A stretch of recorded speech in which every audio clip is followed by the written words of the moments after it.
Hello friends, भैंसों की race ने हजारों दर्शकों से भर दिया है रोमांच। 1000 साल पुराना है कंबाला की परंपरा। कंबाला जो गेम होता है वो कर्नाटका में होता है और एक जल्लीकट्टी भी सुना होगा जिसके बारे में बहुत पहले 2 से 3 साल पहले आपने बहुत ही ज्यादा बवाल सुना होगा। पेटा नाम की एक संस्था है जो इस टाइप के आयोजन के खिलाफ होती है और वो हमेशा केस दर्ज कराती है, लेकिन पेटा ईद के समय ये सब करना भूल जाती है। तो आज हम बताएंगे कि कर्नाटक में जैसे हर साल की तरह मनाया जाने वाला उत्सव कंबाला का आयोजन बेंगलुरु में किया गया है। ओके। सीएम सिद्धरमैया ने इसकी शुरुआत कराई। इस उत्सव का मुख्य आकर्षण है भैंसों की रेस। इसको देखने के लिए लोग दूर दूर से आते हैं। करीब 1000 साल से भी अधिक पुराने इस उत्सव में भैंसों की दौड़ दो कीचड़ भरे ट्रैक पर कराई जाती है। मतलब कीचड़ से भरा हुआ रास्ता होता है, उसमें भैंसों की दौड़ कराई जाती है। अमूमन इसके लिए 120 से 160 मीटर लंबे और 8 से 12 मीटर चौड़े ट्रैक तैयार किए जाते हैं। पहले परंपरागत रूप से केवल एक ही ट्रैक हुआ करता था, लेकिन अब ज्यादातर भैंस आने के कारण उनकी दौड़ के लिए 2 ट्रैकों का उपयोग किया जाता है। Really? वैसे कंबाला रेस इन दिनों खूब चर्चा में है। सोशल मीडिया पर इसकी खबर बहुत ही ज्यादा छाई हुई है। पहले खबर आई थी कर्नाटका की कंबाला रेस में एक रेसर श्रीनिवासन गौड़ ने दौड़ लगाकर वर्ल्ड चैंपियन उसेन बोल्ट का भी रिकॉर्ड तोड़ दिया है। श्रीनिवास गौड़ ने कंबाला रेस में 100 मीटर की दूरी सिर्फ 9.55 सेकंड में तय की थी, जबकि यूसेन बोल्ट का रिकॉर्ड 9.58 सेकंड का है। सोशल मीडिया पर श्रीनिवासन गौड़ छा गए। ऐसे टैलेंट को ट्रेनिंग देकर ओलंपिक में उतरने की बात की जाने लगी। खेल मंत्री किरण रिजिजू ने स्पोर्ट्स अथॉरिटी ऑफ इंडिया के कोच की देखरेख में उनका ट्रायल कराने की बात भी कही। हालांकि बाद में श्रीनिवासन गौड़ ने ट्रायल देने से मना कर दिया। अब खबर आ रही है कि कंबाला दौड़ में श्रीनिवास गौड़ का भी रिकॉर्ड टूट गया है। निशांत शेट्टी नाम के एक रेसर ने सिर्फ 9.51 सेकेंड में 100 मीटर की दौड़ लगाई है। निशांत शेट्टी ने कर्नाटक के वेनूर में हुई कंबाला दौड़ में ये रिकॉर्ड बनाया है।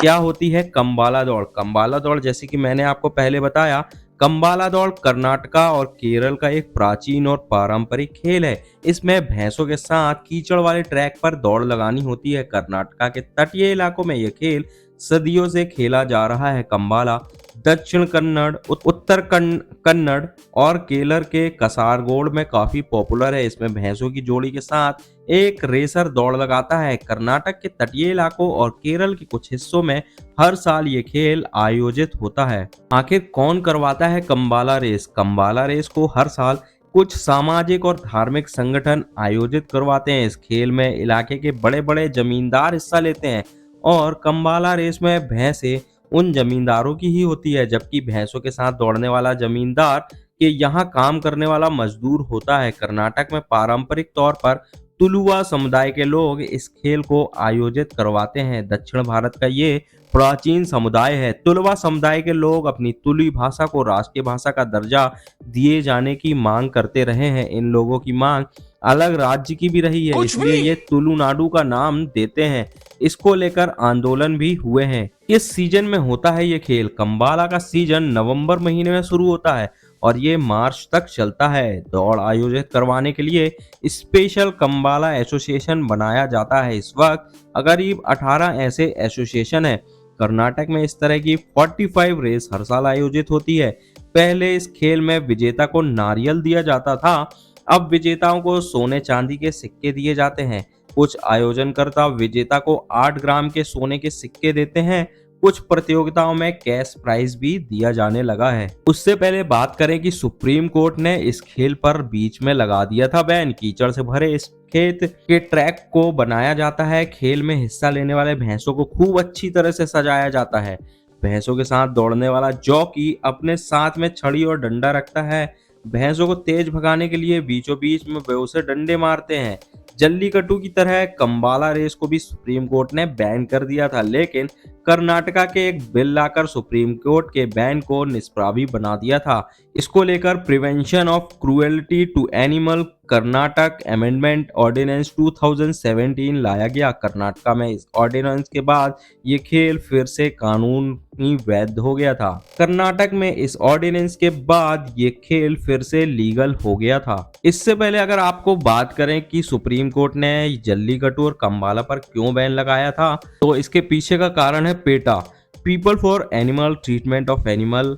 पेटा के नेतृत्व में पशु अधिकारी समूह ने इन प्रार्थनाओं को शीर्ष अदालत में चुनौती भी दी थी। पीपल फॉर एनिमल की ट्रस्टी गौरी मौलेकी ने भी शीर्ष कोर्ट में फैसले पर प्रतिक्रिया दी। उन्होंने कहा कि जल्लूकट्टी, कंबाला और इस तरह की अन्य प्रथाएं जानवरों के लिए अनावश्यक पीड़ा के अलावा कुछ भी नहीं है। सुप्रीम कोर्ट ने जैसे कि जल्लीकट्टू और इरुथा विथुथुवल और कंबाला पर रोक लगाने से इनकार कर दिया है। साथ ही शीर्ष कोर्ट ने तमिलनाडु सरकार के उस कानून को ही वैध करार दिया है जिसमें जल्लीकट्टू को एक खेल के तौर पर मान्यता दी गई है। शीर्ष कोर्ट के आदेश के बाद जानवरों के लिए काम करने वाली संस्था पेटा इंडिया ने निराशा जताई थी। पेटा इंडिया ने शीर्ष कोर्ट के आदेश पर कहा कि वह सांडों और भैंसों को वश में करने वाले खेल को रोकने के लिए कानूनी उपायों पर विचार करेगी और आगे उन्हीं के मुताबिक काम करेगी। इस दौरान पेटा ने कहा कि यह जानवरों के साथ क्रूरता है और इस शर्मनाक खेल को बंद कर देना चाहिए। शीर्ष अदालत के फैसले पर प्रतिक्रिया देते हुए पेटा ने विभिन्न रिपोर्ट्स का हवाला देते हुए कहा कि तमिलनाडु सरकार ने 2017 में जल्लीकट्टू की अनुमति दी थी। खेल में राज्य भर से कम 33 बैल और 104 लोग मारे गए हैं। इतना ही नहीं, 8,388 लोग घायल भी हुए हैं। उन्होंने दावा किया है कि कई सांडों की मौत और मनुष्यों को लगी चोट की सूचना नहीं भी दी गई है। ऐसे में ये आंकड़े संभावित रूप से बहुत ही कम है। गौरतलब है कि peoples for ethical treatment of animal PETA के नेतृत्व में पशु अधिकारी समूह ने इन प्रथाओं को शीर्ष अदालत में चुनौती दी थी। मामले में अन्य याचिकाओं ने भी इस फैसले की निंदा की थी। पीपल फॉर एनिमल्स की ट्रस्टी गौरी मौलेकी ने भी शीर्ष कोर्ट के फैसले पर प्रतिक्रिया दी। उन्होंने कहा कि जल्लीकट्टू, कंबाला और इस तरह की अन्य प्रथाएं जानवरों के लिए अनावश्यक पीड़ा के अलावा कुछ भी नहीं है। उन्होंने कहा कि हम आज के फैसले से बहुत निराश हैं। संस्कृति की आड़ में नैतिकता से समझौता नहीं किया जा सकता। एक ही अदालत संस्कृति की अलग अलग व्याख्या करती है। जल्लीकट्टू के आयोजन में लोगों को मौत के घाट उतारना अदालत को एक अनमोल परंपरा की तरह लगता है जिसे वे संरक्षित करना चाहते हैं। अदालत ने आखिर क्या दिया था फैसला? सुप्रीम कोर्ट ने तमिलनाडु सरकार के उस कानून को वैध करार दिया था जिसमें जल्लीकट्टू को एक खेल के तौर पर मान्यता दी गई थी। कोर्ट ने कहा कि तमिलनाडु का जानवरों के साथ क्रूरता कानून संशोधन 2017 जानवरों को होने वाले दर्द और पीड़ा को काफी हद तक कम कर देता है। गौरतलब है कि जल्लीकट्टू, इसे इरुथा थुवुथल भी कहा जाता है, सांडों के साथ खेला जाने वाला एक खेल है जिसका आयोजन पोंगल में फसलों की कटाई के दौरान किया जाता है। सुप्रीम कोर्ट की जस्टिस के.एम. जोसेफ के नेतृत्व वाली 5 जजों की संविधान पीठ ने एक मत से निर्णय सुनाते हुए महाराष्ट्र में होने वाले बैलगाड़ी की दौड़ को भी मान्यता को बरकरार रखा है। 5 जजों की पीठ ने अन्य जजों में जस्टिस अजय रस्तोगी, जस्टिस अनुरोध बोस, जस्टिस ऋषिकेश रॉय और जस्टिस सी.टी. रवि कुमार भी शामिल थे। तो फ्रेंड्स, आप इस बारे में क्या सोचते हैं कमेंट करके जरूर बताइए। क्या पेटा को ईद में जो बकरी ईद मनाई जाती है जिसमें कई जानवरों की बलि दी जाती है उसमें भी ऑब्जेक्शन उठाना चाहिए? क्या पेटा ने इससे पहले ईद के त्यौहार के लिए कभी कोई ऑब्जेक्शन उठाया है? अगर आप वो भी जानना चाहते हैं तो प्लीज़ कमेंट करके ज़रूर बताइए।